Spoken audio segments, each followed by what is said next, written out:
So you're thinking about making Chicagoland your new home.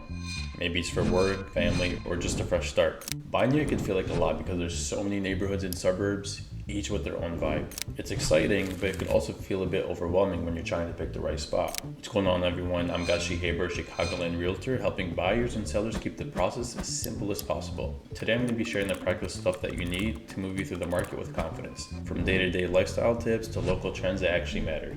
Let's get right into it. One of the best parts about Chicagoland is how different every area feels. It's not just the city, it's a mix of neighborhoods and suburbs that each bring something different to the table. If you want the city feel, places like the Loop, River North, and the West Loop keep you close to great food, great nightlife, and the lake. You're gonna get walkable streets, a faster pace, and everything you need within a few blocks. If you're leaning more suburban, let's head south to the communities I work in a lot. You got Orland Park, Frankfort, Burr Ridge, Bridgeview, and a few others nearby.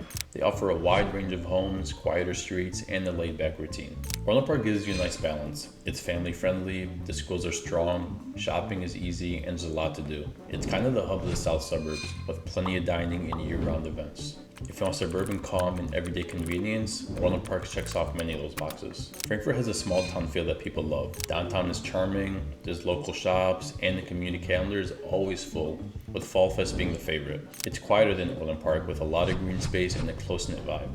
If you like knowing your neighbors and staying connected, Frankfort is definitely worth looking at. Burr Ridge has more of an upscale feel. Think about larger luxurious homes, nicer looking curb appeal, and a calmer pace. It's peaceful, polished, and the highway access is great, so getting around is way easier. If you want a quieter setting with a bit of luxury, Burr Ridge could definitely suit your needs. Bridgeview is a strong option if you're budget-minded, but also want quick trips to the city. You're gonna find a good mix of housing, a diverse community, a wider range of restaurants, and convenient transit nearby. It's gonna offer a lot of value, especially if you wanna be close to Chicago without downtown price tag. Each suburbs have their own perks, so the real goal is to match your lifestyle. After that, you think about the commute. In Chicagoland, how far you're willing to go for work, school, or leisure is going to shape the map quickly. If you're working downtown or nearby, public transit can save you a lot of time and stress. Living near a Metra station or a CTA line makes the day way easier. Suburbs like Tinley Park and Palos Heights have great Metra access, which can cut down traffic and make the schedule way more predictable.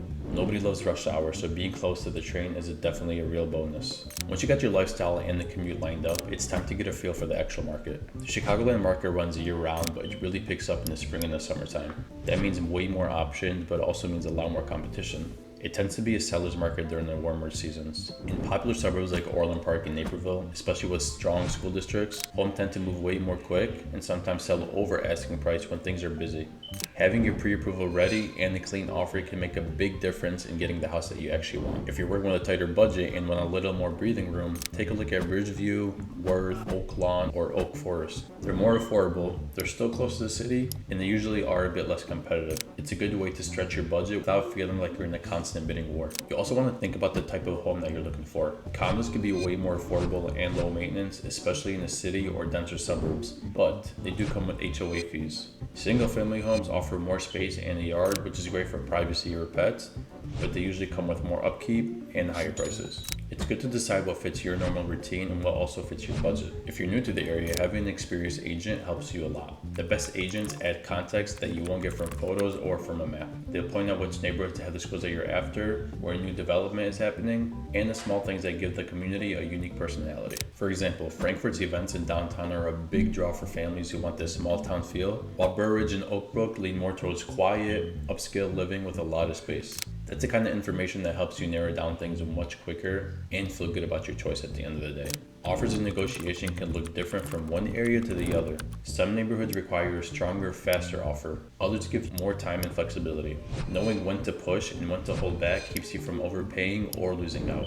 A good agent will guide you on the best strategy so you're competitive without going past your comfort zone. Budget-wise, make sure that you're looking at the full picture and not just the price of the house. Property taxes here could be on the higher side, and they vary a lot by suburb or even by block. Build them into your monthly plan from the start so there's no surprises. If you're looking at condos or townhomes, factor in HOA fees. They cover maintenance and shared spaces, and the cost can range quite a bit depending on the building or the community. And make sure you plan for the weather. Winters here could be pretty tough, especially on the roofs and driveways, so factor that into your insurance and into your maintenance. Getting clear on taxes, HOA fees, and seasonal costs is going to set you up with a smart budget. But moving isn't only about numbers, it's also about settling in and feeling at home. Once you move, try to spend the time exploring your new neighborhood. Suburbs like Mokina, New Lenox, and Frankfort make that easy with farmers markets, seasonal festivals, and local events where you can meet people and get plugged in. A few weekends like that and the place already starts to feel more close-knitted. If you found this video helpful, please do me a favor and hit that subscribe button below to stay up to date in all things real estate here in the Chicagoland area. If you're ready to make a move or you're just starting to think about it and have any questions, you're going to find my contact info below in the description and in the comments. Feel free to reach out anytime. Thank you for watching, and I'll see you guys in the next video.